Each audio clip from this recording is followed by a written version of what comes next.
Hiram Aviv. El arte real. Hoy presenta el árbol de la vida. Tríadas sefiróticas.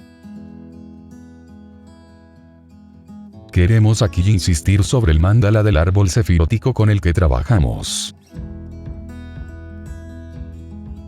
Se sugiere efectuar ritualmente la construcción de un nuevo árbol por su mano y cargar en él todos los elementos que se han ido dando hasta ahora. Igualmente ha de tratar de retener los nombres, su traducción, las equivalencias entre distintas disciplinas, y ejercitarse en ellas. Tome lápiz y papel y concéntrese en este trabajo. Puede también llevarlo a la tridimensión.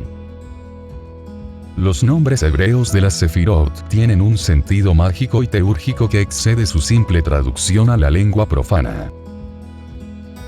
Estos nombres de poder deben ser memorizados correctamente e invocados en alta voz, ya sea de manera metódica, o cuando se juzgue oportuno en relación a hechos y momentos cotidianos.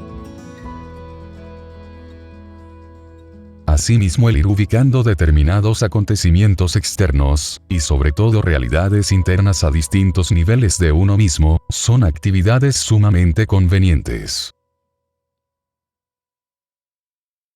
Cada plano, mundo o nivel de conciencia corresponde a una realidad íntima que va de lo más periférico, concreto y conocido, así ya, a lo más sutil, invisible y desconocido, Atzilut. Estas divisiones del diagrama plano son también mundos o niveles que los hombres portamos dentro de nosotros. De lo conocido y grosero a lo profundo y desconocido. Para finalizar, ofrecemos una división tradicional de los planos del árbol de la vida en tríadas. Usted ha de observar atentamente el modelo y grabarlo dentro de sí, sin pretender extraer conclusiones racionales. Los efectos de este aprendizaje se viven de modo secreto, y la alquimia cabalística se efectúa en el jardín químico de la mente, y sobre todo en lo más íntimo del corazón. No se puede pretender con los conocimientos que actualmente poseemos tener una idea clara del proceso en el que se está involucrado. Obsérvese que los tres planos superiores se equivalen con tres tríadas, quedando la última sefirá, Malkut, exclusivamente en conexión con el plano de Asiyah. Daremos una última correspondencia. La que relaciona a las sefirot del árbol con las distintas partes del cuerpo humano.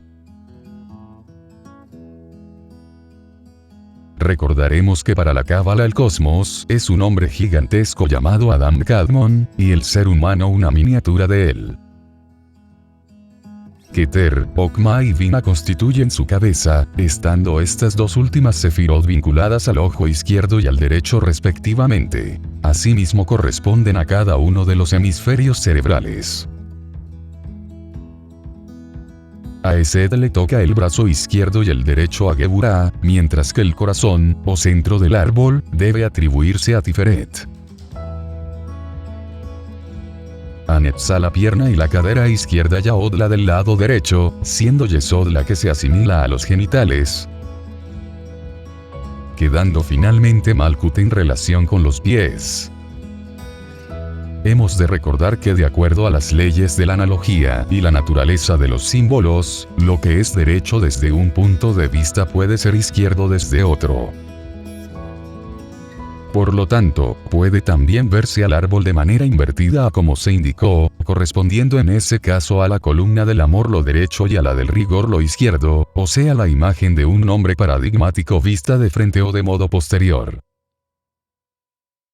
Puede usted ejercitarse en tratar de visualizar esta sefirot en correspondencia con centros sutiles de su cuerpo.